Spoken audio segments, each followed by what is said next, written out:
stench of rotting flesh was so overpowering that even the most seasoned courtiers retched and vomited in the royal presence.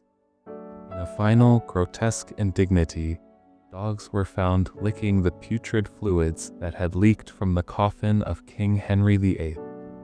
How did England's most powerful monarch, a man once celebrated as a golden prince, transform into a 400-pound monster?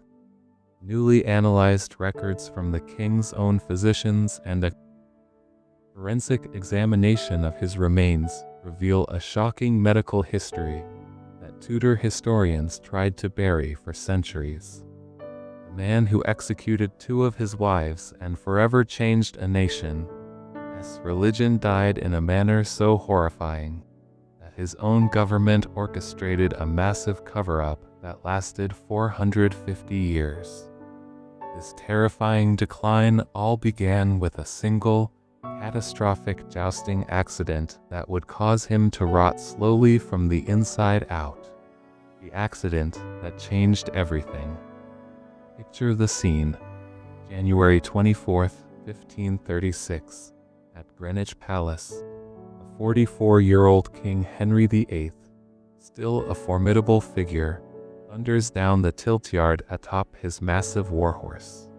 The crowd watches, breathless, as the king, encased in magnificent custom armor worth a lifetime's wages, aims his lance. But in an instant, something goes horribly wrong. The horses collide with the force of a modern car crash. Henry's 300-pound armored body is thrown to the frozen ground. The crowd gasps in horror as his own, also armored, stumbles and collapses directly on top of him. The tiltyard falls silent. Is the king dead? For 2 agonizing hours, Henry VIII lay unconscious. For 2 hours, England was without its king. When he finally awoke, witnesses reported a chilling change. The intelligent, charming light in his eyes was gone, replaced by something darker and more volatile. He flew into a rage, not out of relief, but out of fury that the tournament had been stopped. The Renaissance prince, the poet, musician, and scholar never truly returned. In his place emerged a paranoid, violent tyrant who would terrorize England for the next 11 years. Modern neuroscientists, studying the historical accounts, believe Henry suffered a traumatic brain injury to his frontal lobe, the part of the brain that governs personality and impulse control. The evidence is compelling. Before the accident, Henry was relatively restrained. Afterward, the executions began in earnest.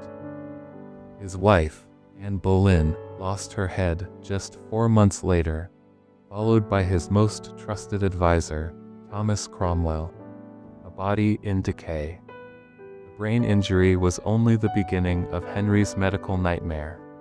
The fall also tore open an old leg wound, an injury that would never heal, in an age without antibiotics.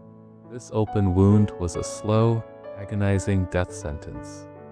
For 11 years, Henry lived with weeping ulcers, some the size of tennis balls, on both legs.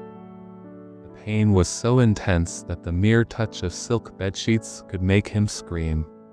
His physician, Dr. Thomas Victory, wrote in secret notes, discovered in the 1960s, of ulcers of a grievous nature, stinking and painful beyond measure. Every day, bronze bowls were filled with infected pus drained from his legs. This festering infection was poisoning his entire body.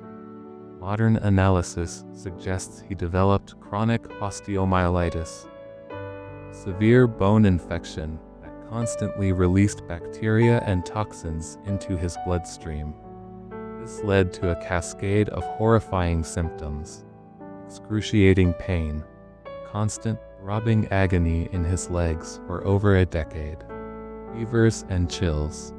His body was in a constant state of fighting the infection. Violent mood swings, the toxins reaching his brain, combined with the TBI, caused unpredictable rage, paranoia, and weeping fits. He saw enemies everywhere. Convinced his wives were unfaithful and his servants were trying to poison him.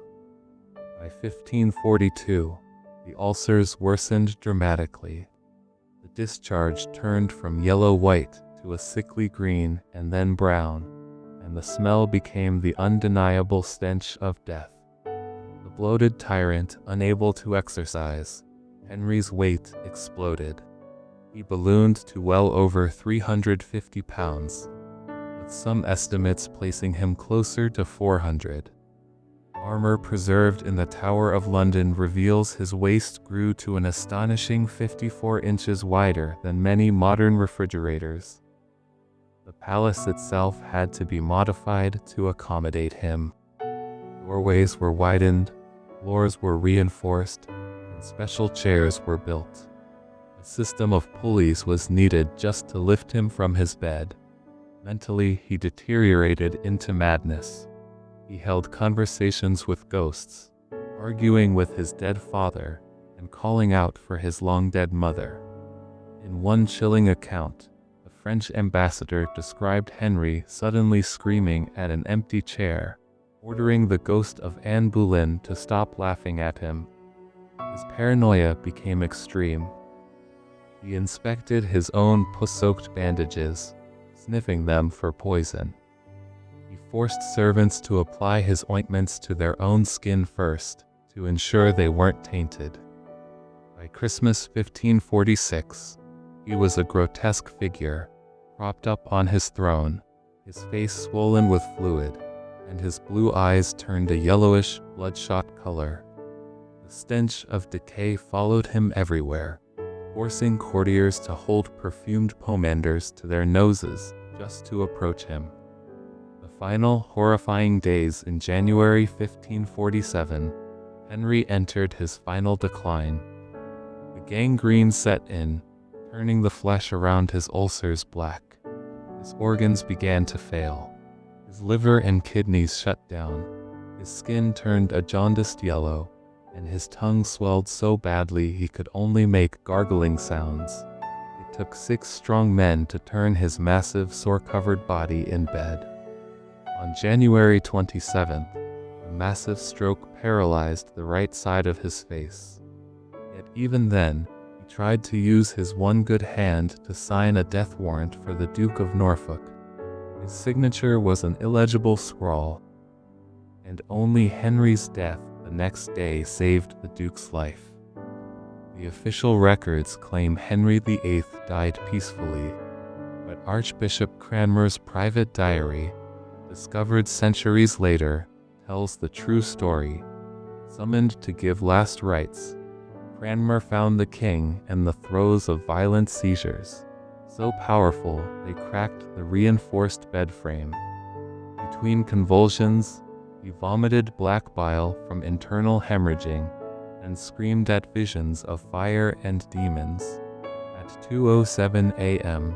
on January 28, 1547, after a final weak squeeze of the Archbishop's hand, King Henry VIII was dead. A grotesque afterlife, the horror didn't end with his death.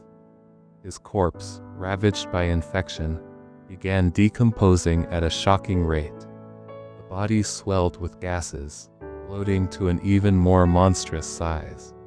The Privy Council, desperate to manage the situation, kept his death a secret for 3 days. Embalmers found the scene from a nightmare. His internal organs had turned to a putrid mush. They packed the body with over 100 pounds of salt and herbs and sealed it in a massive, reinforced lead coffin. But even that couldn't contain the decay. During the funeral procession to Windsor Castle, the pressure from the decomposition gases became too much. The lead coffin burst open with a thunderous crack. Putrid, infected fluids leaked onto the chapel floor at Sion Abbey. The stench was so overwhelming that the guards abandoned their posts.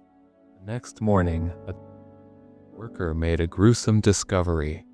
Stray dogs had entered the chapel and were licking up the king's remains from the stone floor. The man who called himself God's chosen ruler had become food for scavenging animals. This final grotesque indignity was so damaging to the crown that all witnesses were sworn to secrecy on pain of death.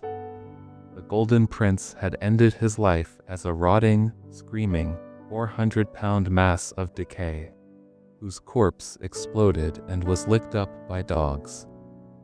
If this deep dive into hidden history shocked and fascinated you, make sure to subscribe.